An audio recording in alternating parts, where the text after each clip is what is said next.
5 reasons why dating is difficult for an INFJ, how to make it better. INFJs do not date for the sake of dating, and we will not devote our energy unless we envision a long-term connection.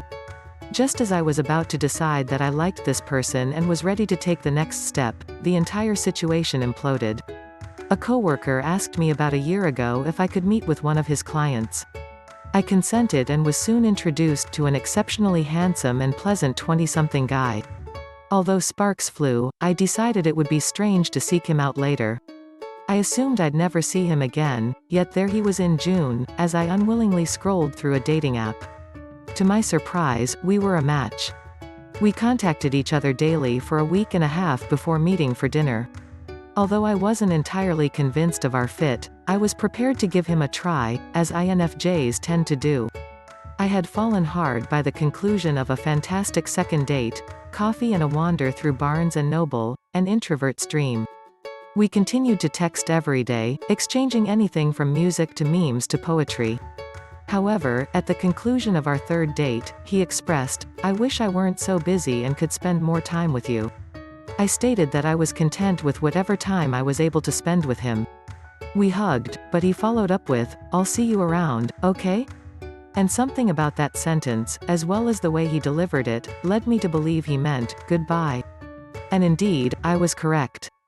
He emailed me later that night to express his gratitude for dinner, and I replied that I had a terrific time but needed explanation on his previous remark. Although I despise the term mind reader, it is one of our INFJ superpowers. What he said was as follows. "Do not misunderstand. I do not want you to believe I am not interested in you. Okay, I'll let go of the triple negative and do my best not to overanalyze, which is something we INFJs are known for. I'm simply too busy to devote the time necessary to the relationship. I never said that I required a great deal of time, or desired a relationship, yet. I even deleted all of my dating apps since I don't have time to swipe." Following that, the famed INFJ door slam, abruptly removing someone, him, from my life, occurred. Above all, INFJs value the strong bonds we make with others. While we enjoy our isolation, we also require time with those who truly understand us, our kindred spirits with whom we can have profound, meaningful talks. Therefore, when it comes to love partners, we must also have a strong mental and emotional connection with them. It's not just a deal-breaker for INFJs, it's also a deal-breaker for a wide variety of other personality types. In retrospect, I see that we did not have that bond. I've found over the years that there are a few aspects of being an INFJ that tend to predispose us to romantic mishaps, which we will discuss today.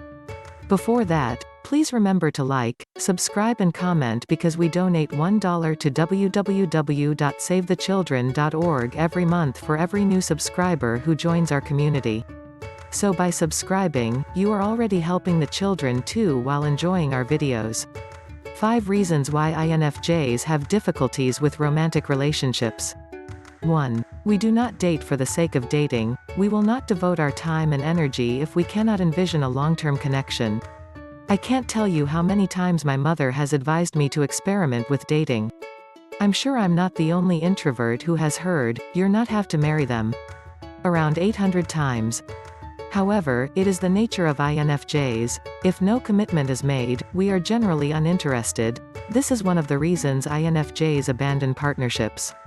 Commitment does not always imply marriage, but we are unlikely to spend our limited social energy in someone with whom we cannot envision a deep connection. 2. We despise little chat to get to know one another since it robs us of connection. I despise memes implying that all introverts despise people, because this is simply not true. I am fascinated by people, trivial conversation does not. However, first dates almost require small chat, since you're both attempting to establish a baseline level of understanding about one another.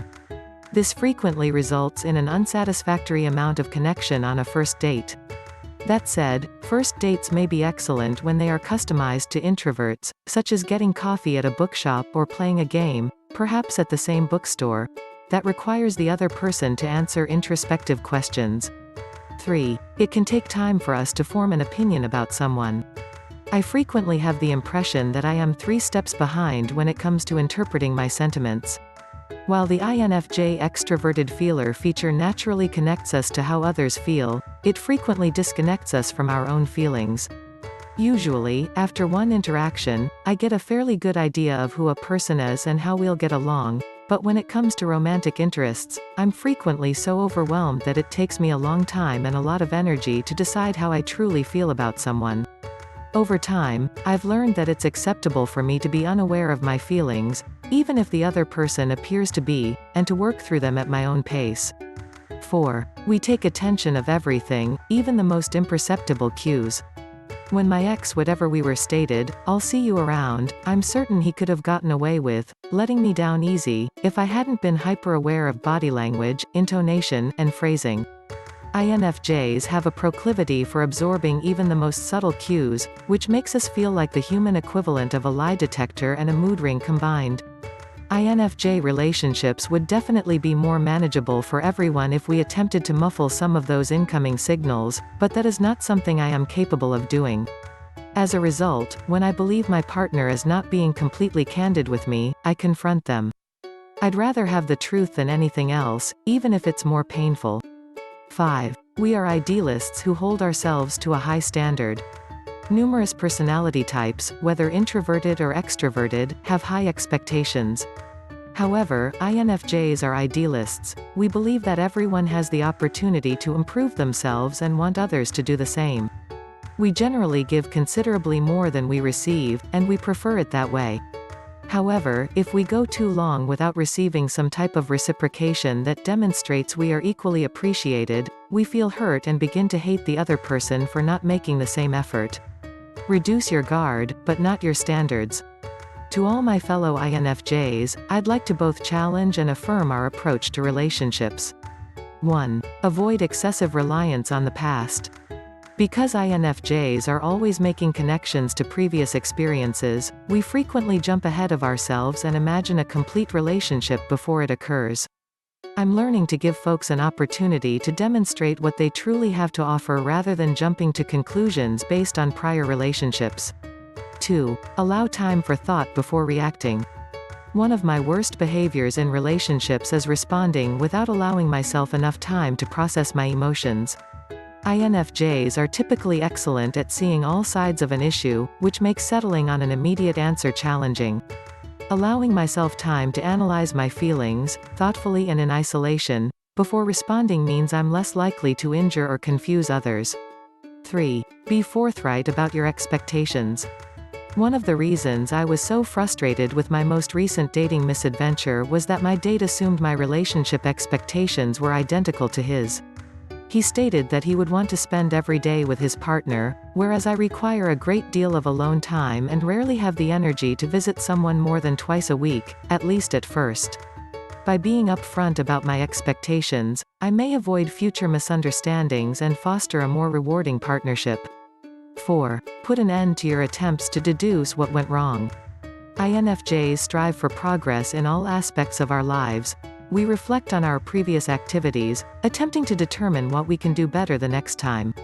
It's been 10 months after the breakup you've been reading about, but I still wonder occasionally if I did something wrong and whether he and I could have worked things out if I'd done something differently. Rather of focusing on the past, acknowledge your emotions, take time for reflection, and then move forward, believing that whatever is meant for you will be yours. 5. Maintain your high standards. We INFJs take pride in our abilities to make others feel unique and to demonstrate that we notice and appreciate them. However, we become irritated with our quest for the elusive soulmate and settle for someone who may not deserve the benefit of the doubt that we generally extend to everyone we meet. Insert the names of every guy I've dated in the last decade. While it is a lovely gift to view the world through rose-colored glasses, be honest with yourself when you are idealizing someone and focused on how they could be rather than how they are. That is it for this video. I hope you liked it. Please remember to like, subscribe and comment because we donate $1 to www.savethechildren.org every month for every new subscriber who joins our community. So by subscribing, you are already helping the children too while enjoying our videos. See you again.